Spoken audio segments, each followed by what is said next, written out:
बाद चौकी उठा देते हैं तो फिर घर की परंपरा के अनुसार आप कन्या पूजन के बाद चौकी उठा सकते हैं और हो सके तो आप दशहरे के दिन ही चौकी उठाइए। चौकी कैसे उठाते हैं और सारे सामान का क्या करते हैं, चलिए एक एक करके मैं संपूर्ण जानकारी आप सभी को दे देती हूँ। देखिए, सबसे ज्यादा जो प्रश्न पूछा जा रहा है कि दीदी कलश का हमें क्या करना है, तो देखिए सबसे पहले मैं इसी की जानकारी दे देती हूँ। देखिए, कलश के ऊपर हमारे यहाँ पर नारियल रखा जाता है, तो इस नारियल को कन्या पूजन के दिन ही उठा लेते हैं। चाहे अष्टमी का कन्या पूजन कर रहे हो या फिर नवमी के दिन कन्या पूजन कर रहे हो, नारियल को आप कन्या पूजन के दिन ही उठा सकते हैं। नारियल को उठा के जो नारियल के ऊपर हमने कपड़ा या लाल चुनरी बांधी है, ये चुन्नी कन्या पूजन में आई हुई सबसे छोटी कन्या को हम उठा देते हैं। आप कन्या को उठा सकते हैं या आप इसे किसी मंदिर में भी चढ़ा सकते हैं। इसके साथ ही जो नारियल है, ये नारियल हम लोग कन्याओं में बांट देते हैं, मतलब इसको काट करके प्रसाद के रूप में सभी कन्याओं में बांट देते हैं और घर के सभी सदस्य भी इसे खा लेते हैं और आप स्वयं भी इसे खा सकते हैं।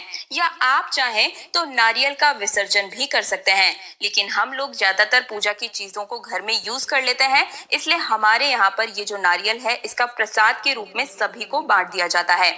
आप चाहे तो विसर्जन कर दीजिए या आप चाहें तो ये खा सकते हैं, प्रसाद बांट सकते हैं, ये पूरी तरीके से आपके ऊपर निर्भर करता है। अब इसके बाद में देखिए, कलश में जो जल है, जल के छींटे पूरे घर में लगाएं और इसके बाद में इसमें जो जल बचेगा, जल हम पौधों को सींच देंगे। जब आप जल पौधों में सींचेंगे ना, तो इसमें आपको 1 रुपए का सिक्का और एक सुपारी मिलेगा। अब ये सुपारी और जो सिक्का है, ये आपको उठाकर अपने पास रख लेना है। आप चाहे तो इस सुपारी और सिक्के को किसी दूसरी पूजा में यूज कर सकते हैं और बाकी जो कलश में हमने चीजें डाली थी, ये सभी चीजें हम सींच देंगे, यानी कि पौधों में डाल देंगे। केवल सुपारी और सिक्का ही हम वापस बाहर निकाल कर रख लेंगे और जल पौधों में डाल देंगे। अब बात आती है कि दीदी जवारों का क्या करें, तो देखिए जवारे बहुत ही शुभ माने जाते हैं, माता रानी का प्रतीक माने जाते हैं, सुख समृद्धि का प्रतीक माने जाते हैं। तो ये जो जवारे हैं, इनमें से थोड़े से जवारे निकाल करके आप अपने तिजोरी में रख लीजिएगा, यानी कि जहाँ पर भी आपका पैसा, रुपया, सोना चांदी रखा होता है वहां आप रख लीजिए। और इसके साथ ही बाकी के जो बचे हुए जवारे हैं, ये दशहरा पूजा में काम आ जाती है। बहनें अपने भाइयों के लिए घर के सभी सदस्यों के कानों में ये जवारे टांगती है और बाकी के जो जवारे बच जाते हैं, आप वो गाय को खिला सकते हैं या फिर जल में विसर्जन भी कर सकते हैं। जवारे इधर उधर नहीं फेंकने चाहिए, ये बहुत ही शुभ होते हैं, तो इनको आप गाय को खिला सकते हैं या फिर विसर्जन कर दीजिए। अब देखिए, अखंड जोत का हम क्या करेंगे, तो देखिए अखंड जोत में जितना भी घी या तेल है उसे सारा जल जाने दीजिए, यानी कि बाती को, दीपक को पूरी तरीके से शांत हो जाने दीजिए। बाती और घी को पूर्ण हो जाने दीजिए और जो दीपक आप जलाते हैं, इस दीपक को आप साफ करके दोबारा से पूजा में यूज कर सकते हैं। जितने भी चावल आपने पूजा में यूज किए हैं, इसमें और चावल मिला करके आप इनका दान कर दीजिएगा। और इसके साथ ही जो जल आपने चढ़ाया था, इसे आप सूर्य देवता को अर्घ दे दीजिएगा। और देखिए, जो सबसे ज्यादा सवाल पूछा जा रहा था कि दीदी माता रानी को जो श्रृंगार का सामान हमने चढ़ाया है, उसका हमें क्या करना है, तो देखिए जो श्रृंगार का सामान आपने माता रानी को चढ़ाया है, इसमें से 1 या 2 चीजें माता के आशीर्वाद के रूप में आप स्वयं रख लीजिए, बाकी की सारी चीजें हमें दान कर देनी है। तो किसी भी मंदिर में या फिर किसी भी सुहागिन स्त्री को आप दान कर दीजिएगा। और जो दक्षिणा है, इसे भी हमें दान करना है।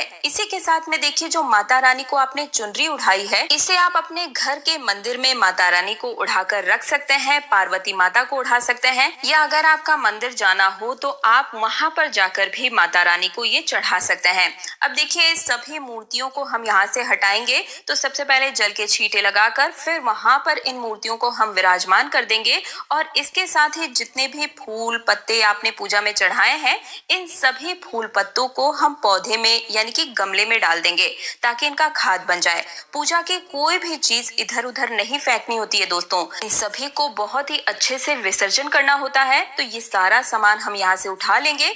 नवग्रह अगर आपने बनाए हैं तो इन सबको भी हम एक साथ उठा लेंगे और फिर इनका भी विसर्जन करेंगे। तो चौकी के ऊपर से सभी सामग्री को हम उठा लेंगे और चौकी के ऊपर जो आसन हमने बिछाया है इसको धो करके पूजा में दोबारा से हम यूज कर सकते हैं, और जो चौकी है इसे भी हम दोबारा से पूजा में यूज कर सकते हैं। और जो हवन का कुंडा था इसके अंदर जो राख बनी है हवन की, इसका भी हम विसर्जन ही करेंगे। ठीक है, तो पूजा में इस्तेमाल हुई एक भी चीज को हमें इधर उधर नहीं फेंकना होता है, क्योंकि हम लोग इधर उधर अगर रख कर आ जाते हैं तो फिर ये चीजें इधर उधर पड़ी रहती है, डोलती रहती है, जिससे कि हमारी आस्था पर सवाल खड़े हो जाते हैं और हम पाप के भागीदार भी बनते हैं। तो आप जब भी पूजा पाठ करें, पूजा में इस्तेमाल की हुई सभी सामग्री का अच्छे से विसर्जन कीजिए और कोशिश कीजिए कि ज्यादातर चीजें यूज हो जाए। दोस्तों, इस तरह से बड़े ही सरल और आसान तरीके से हम नवरात्रि की चौकी उठाएंगे। और नवरात्रि के चौकी विसर्जन का शुभ मुहूर्त और व्रत के पारण का शुभ मुहूर्त पहले ही मैंने अपने चैनल पर बता दिया है, तो चैनल में विजिट करके उस जानकारी को भी